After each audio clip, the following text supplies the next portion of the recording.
Hello doctors, welcome back. और अगर आप जैन एफएमजी के लिए प्रिपेयर कर रहे हैं तो ये वीडियो आपके लिए है।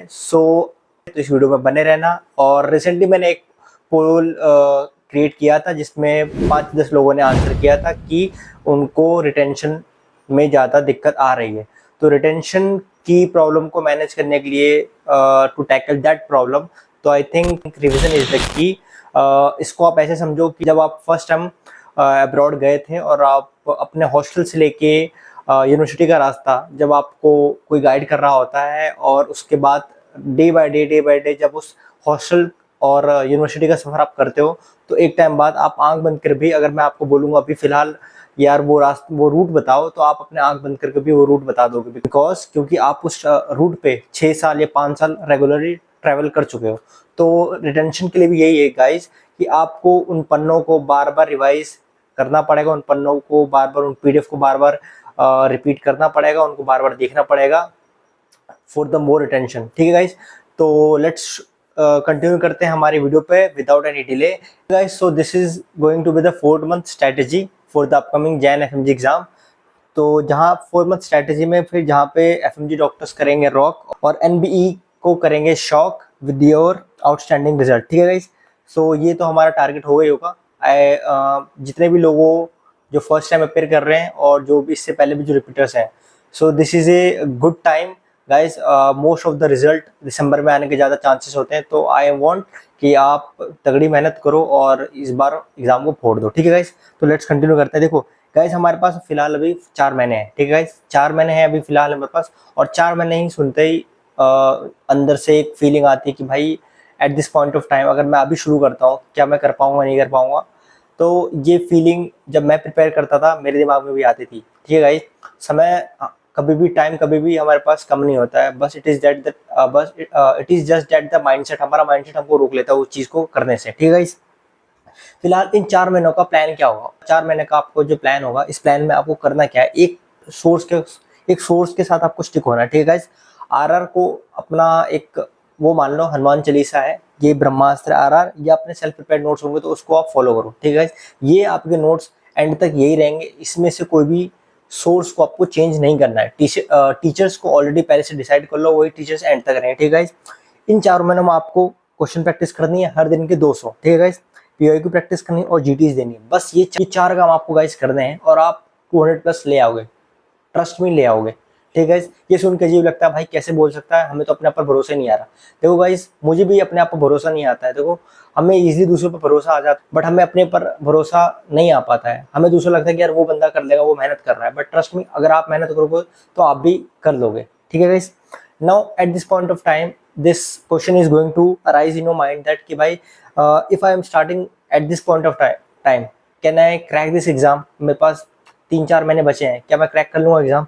तो गाइस मैं बताऊं, यस आप एग्जाम क्रैक कर लोगे, ट्रस्ट मी कर लोगे भाई, but with the right strategy जो मैं आपको बताने वाला हूँ। तो इस वीडियो में बने रहना। ठीक है गाइस, और इस वीडियो में कुछ अच्छा लगा हो तो इस वीडियो को लाइक करना। चलो गाइस, हम आगे बढ़ते हैं। देखो फिलहाल गाइस, अगर आप जो भी हो, आप रिपीटर हो और एक न्यू प्लेयर हो, मुझे इससे फ़र्क नहीं पड़ता और आपको भी फ़र्क नहीं पड़ना चाहिए। देखो अगर गाइस, अगर आप एक ओल्ड स्टूडेंट हो या रिपीटर हो, तो मैं बता रहा हूँ फर्स्ट ऑफ ऑल, अगर आप उनमें से हो जो 140 की लाइन में स्टक हैं, तो मैं बता रहा हूँ सबसे पहले फर्स्ट पॉइंट ना, आप एक जीटी दो अच्छा सा। ठीक है, शुभ मुहूर्त पर एक जीटी दो। ठीक है गाइस, जीटी देने के बाद एक ब्लैंक पेपर लो और उसमें उस जीटी को रिव्यू करो। Review not the questions, review the subjects, मतलब उस सब्जेक्ट्स को रिव्यू करो कि आपके कौन से सब्जेक्ट्स वीक हैं। ठीक है गाइस, आपके कौन से सब्जेक्ट वीक है, उन सब्जेक्ट्स को एक ब्लैंक पेपर में लिखो और अपने जहाँ भी आप पढ़ रहे हो ना, वहाँ पे चिपका दो उन सब्जेक्ट्स को कि ये मेरे सब्जेक्ट वीक हैं, मुझे इन पे ज़्यादा ध्यान देना है। ठीक है गाइस, और eight this point of time मैं इसको कंटिन्यू करूँगा। बस जो भी रिपीटर्स हैं, वीडियो को एंड तक देखना और सुनना, बिकॉज इस पॉइंट को आगे डिस्कस करने वाला हूँ। ठीक है गाइस, जो न्यू मेंबर है, जो न्यू मेंबर है हमारे इस फील्ड में, मैं उनको बताना चाहता हूँ कि भाई आपको बहुत ज़्यादा एग्रेसिवली खेलना पड़ेगा, बिकॉज एग्जाम का level day by day tough होता जा रहा है। तो आपके बहुत ज़्यादा चांसेस हैं, मैं बता रहा हूँ रिपीटर से भी ज़्यादा चांसेस हैं आपके। अगर आप एग्रेसिवली खेलोगे तो आपके चांसेस पूरे हैं। अगर आप एक न्यू प्लेयर हो, ट्रस्ट मी, आपकी ज़्यादा से ज़्यादा चांसेस हैं एग्ज़ाम को पास करने के। ठीक है गाइस, तो फॉर द न्यू वन हमें क्या फॉलो करना चाहिए, कि आपके लिए क्या स्ट्रेटजी होगी। देखो गाइस, आप कैसे स्टार्ट करो। देखो, बैक ऑफ द माइंड कहीं ना कहीं all the 19 subjects are important, but for you at this point of time जब आपके पास 3-4 महीने रह गए हैं, तो मेरे हिसाब से मैं अगर आपकी जगह होता और अगर मैंने पढ़ाई स्टार्ट नहीं की होती या पढ़ाई मेरी ऊपर नीचे हो रही होती, तो मैं क्या करता, मेरा एक दिमाग में एक बैक ऑफ द माइंड एक मेरी ये स्टोरी होती कि भाई मेरे को प्री क्लिनिकल सब्जेक्ट्स पे ज़्यादा फोकस करना है rather than the clinical subjects. ठीक है गाइस, अब ये सुनने में थोड़ा अजीब लगता है कि भाई क्लिनिकल सब्जेक्ट्स का ज़्यादा वेटेज है और प्री क्लिनिकल सब्जेक्ट्स का कम वेटेज है। ये वेटेज की कहानी छोड़ो, बट जो बता रहा हूँ वो सुनो। प्री क्लिनिकल सब्जेक्ट्स पर आप इसे अपने दिमाग में किसी कोने में इसे बिठा लो कि प्री क्लिनिकल सब्जेक्ट्स को मेरे को ज़्यादा फोकस करना है मोर देन क्लिनिकल सब्जेक्ट्स। ठीक है गाइस, नाउ नेक्स्ट, अब लेट्स स्टार्ट करने से पहले मैं बताना चाह रहा हूँ कि आप क्या करो। फर्स्ट ऑफ ऑल भाई, लॉ ऑफ मैनिफेस्टेशन करो। लॉ ऑफ मैनिफेस्टेशन मतलब भाई जो भी आपका आईपैड होगा या जहाँ पे आप लाइब्रेरी में पढ़ रहे हो, एक इमेज बनाओ। जैसे मैंने एक इमेज क्रिएट की थी जब मैं प्रिपेयर कर रहा था, उसमें आप एक सूटेबल नंबर जो आपको लग रहा है, भले ही आपकी पढ़ाई एक ढेले भर की भी नहीं हो रही है, बट एक नंबर सोचो जो 200 प्लस के अबव होनी चाहिए, और उस पेपर को या उसके वॉल पेपर को अपने स्क्रीन पर या जहाँ आप पढ़ रहे हो वहाँ पे आप चिपका दो। ठीक है गाइस, स्टार्ट करने से पहले ये काम पक्का से पक्का कर लेना। ठीक है गाइस, देखो अगर आप एक न्यू प्लेयर हो तो आपको पता होना चाहिए कि आपको बहुत ज़्यादा साइकिल्स कंटिन्यू करने पड़ेगी। मतलब आप ये सोचो कि मैं एक रिवीजन में एफएमजी एग्जाम निकाल दूंगा, तो that is not going to be possible. तो आपको कम से कम 3 या 4 रिवीजन लेके चलने पड़ेंगे। ठीक है गाइस, अब देखो ये एक मैंने एक रफ आइडिया बताया है, इसको फॉलो करना, बट जो नंबर वाइज है, जो 4 दिन है 5 दिन है, किसी सब्जेक्ट को कितने दिन देने हैं, ये आपकी रिटेंशन पावर पर और आपकी कितने घंटे की पढ़ाई करते हो उस पर डिपेंड करता है। ठीक है गाइस, तो मैं चाह रहा हूँ कि दुनिया में इतने सारे ऑनलाइन प्लेटफॉर्म पे, इतने सारे इंटरनेट पे प्लान्स सारे स्टूडेंट्स ने बता रखे हैं, बट वो प्लान उनके लिए है, आपके लिए नहीं है। आपको अपना प्लान खुद क्रिएट करना पड़ेगा। इस बात को समझो, किसी का कोई भी प्लान फॉलो करके आपका एग्जाम नहीं निकलेगा। आप अपने आप को, आपसे बेहतर आपको कोई नहीं जानता। ठीक है, आपकी जो प्रिपरेशन है, आपकी जो मेंटल स्टेट है, वो आप जानते हो। तो आपको ही अपना स्टडी प्लान क्रिएट करना पड़ेगा अपने अकॉर्डिंग। तो गाइज, ये एक सैम्पल वीडियो है। जैसे एग्जांपल 19 सब्जेक्ट है, 19 सब्जेक्ट में एनाटॉमी को जैसे 4 दिन दिए हैं, सर्जरी को 6 दिन दिए। तो it is up to you, जितने भी आपके ऑलरेडी रिवीजन हो चुके हैं तो उसके अकॉर्डिंग आप ऊपर नीचे दिन को ऊपर नीचे कर सकते हो। कुल मिला के आपको ऐसे क्रिएट करना पड़ेगा। ठीक है guys, for the repeaters, for the seniors one जो मुझे भी सुन रहे हैं, तो गाइज जो मैंने जैसा कि मैंने बताया था, जब आपने रिव्यू कर लिया है तो आप अपने वीकर सब्जेक्ट्स को ज़्यादा टाइम दो। मतलब जो अगर आपका सपोज अगर आपका weak subject for example patho है, तो पैथो की फॉर एग्जांपल यहाँ पे 4 दिन दिए हैं, तो भाई आप क्या करो, एक्स्ट्रा 2 दिन दे दो उसको, कि नहीं यार मैं 2 दिन एक्स्ट्रा दूंगा बट अच्छे से पढ़ूंगा और ज़्यादा उसमें एमसीक्यू लगाऊंगा। फॉर एग्जाम्पल मेरा मेडिसिन भी वीक है, तो भाई मेडिसिन के मैं और ज़्यादा एमसीक्यू लगाऊंगा और ज़्यादा क्वेश्चन प्रैक्टिस करूंगा और अच्छे से पढ़ूंगा मैं। ठीक है, अब पढ़ने का मतलब ये नहीं कि आप सीधे मतलब करणवीर बन के आप मेन वीडियोस पे आ जाओ, तो वो तो भाई औकात के बाहर हो जाएगी बात है। ठीक है ना, मेन वीडियोस पे नहीं आना है, पढ़ना आपको आपके मटेरियल को सेम ही रखना है। जो सबसे बड़ा ड्रॉबैक है जो रिपीटर्स का है, वो जब फेल होते हैं, जब वो नहीं कर पाते हैं, तो वो पहला चीज़ करते हैं अपने सोर्स को चेंज करते हैं। सोर्स को स्टिक रहो बट अपनी स्ट्रैटेजीज को बदलो। अगर आप सेम स्ट्रैटेजी फॉलो करोगे तो आप सेम नंबर लेके आओगे और सेम बार फिर से रिपीट करोगे। तो समझो, जितनी बार भी आप फेल हो रहे हो, जितनी बार आपके आप अटेम्प्ट लग रहे हो, हर अटेम्प्ट आपको बता रहा है कि आपने कहीं कहीं गलती की। अगर आप उस गलती को रियलाइज कर जाते हो और गलती को देख लेते हो तो आप नेक्स्ट टाइम पास हो जाओगे। अगर आप उन गलती को नहीं एनालाइज कर पा रहे हो, नहीं देख पा रहे हो, तो you will fall on the same score. समझ रहे हो ना? तो इस चीज़ को समझो, इस चीज़ को जानो कि हमें हमारी मिस्टेक क्या है। जितने भी रिपीटर्स हैं, मैं just trying to say this guys, you have to listen this, कि आपको अपने को रिव्यू करना पड़ेगा। आप एक ब्लैंक पेपर लो, उस पर लिखो भाई मैंने जितने भी मेरे अटेम्प्ट लगे हैं, मैंने क्या चीज़ में कॉमन कर रहा हूँ और क्या चीज़ मुझे मैं नहीं कर रहा हूँ। अगर मैं पीओक्यू नहीं लगा रहा तो मैं पीओक्यू लगाऊंगा, अगर मैं एमसीक्यू प्रैक्टिस नहीं कर रहा हूँ तो मैं एमसीक्यू प्रैक्टिस ज़्यादा से ज़्यादा करूँगा। ठीक है गाइस, नो नेक्स्ट।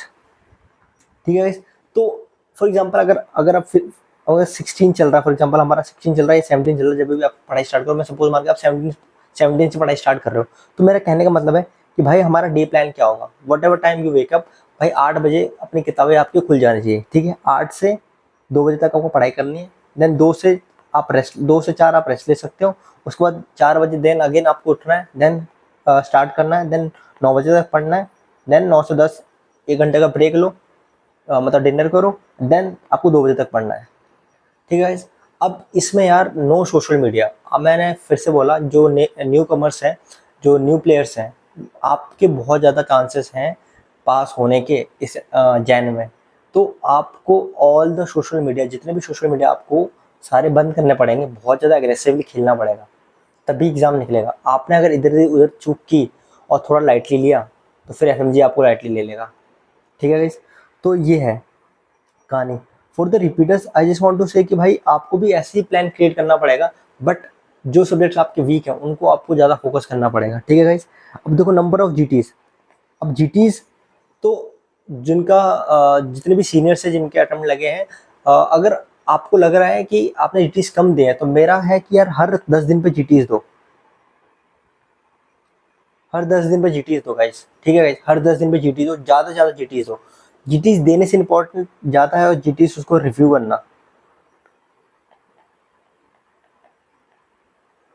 रिव्यू करना इंपॉर्टेंट। ठीक है, रिव्यू करने में मेरा एक दिन वेस्ट हो रहा है, 2 दिन वेस्ट हो रहा है, कोई दिक्कत नहीं है भाई, रिव्यू करो उसको, रिव्यू करना बहुत ज़रूरी है। रिव्यू रिव्यू करने से आपके कॉन्सेप्ट बिल्डअप होते हैं। ठीक है गाइस। नाउ और जो भी न्यू वाले, जो न्यू स्टूडेंट्स हैं, तो भाई आप एटलीस्ट आप हर 20 डेज पर जीटीज दे दो, क्या दिक्कत है। ठीक है। जो न्यू प्लेयर्स हैं आप हर 20 दिन पे जीटी दो, और जो ओल्ड वाले हैं, जो हमारे सीनियर्स हैं, वो हर 10 दिन पे जीटीज दें। ठीक है। नंबर ऑफ एमसीक्यू प्रैक्टिस जो मैं आपको बता चुका हूँ कि भाई कम से कम 200 प्रैक्टिस करो, 200 पर डे एक पर्टिकुलर सब्जेक्ट के। ठीक है गाइज। वन मोर थिंग, जो भी आप हमारे सीनियर्स हैं जो रिपीट कर रहे हैं, आई जस्ट वांट टू से कि जो भी आपका करंट सब्जेक्ट चल रहा है, ठीक है गाइज, सपोज आपका करंट सब्जेक्ट चल रहा है ऑप्स गायनी। ठीक है गाइज। और ऑप्स गायनी आपने ऑप्स गायनी को 3 दिन दिए हैं फॉर एग्जाम्पल। ठीक है। तो ऑप्स गायनी आप पूरे दिन तो पढ़ोगे, पूरे दिन पढ़ लो फॉर एग्जाम्पल, पूरे दिन पढ़ लिया आपने, पूरे दिन ऑप्स गायनी पढ़ लिया। रात शाम को या उस 1 घंटे में जो आपका वीक सब्जेक्ट्स हैं उससे आप रिवाइज कर लो इन 3 दिनों में। ठीक है गाइस। तो जो अपने वीक सब्जेक्ट है ना, उससे आप बार बार रिवाइज करने की कोशिश करो। आप जो भी आपका करंट सब्जेक्ट चल रहा है उसमें से क्या करो, पूरे दिन में से 1 या 2 घंटा निकाल लो आपकी वीक सब्जेक्ट के लिए, और उसे रिवाइज करना स्टार्ट करो, या तो उसके एमसीक्यू प्रैक्टिस करना स्टार्ट करो।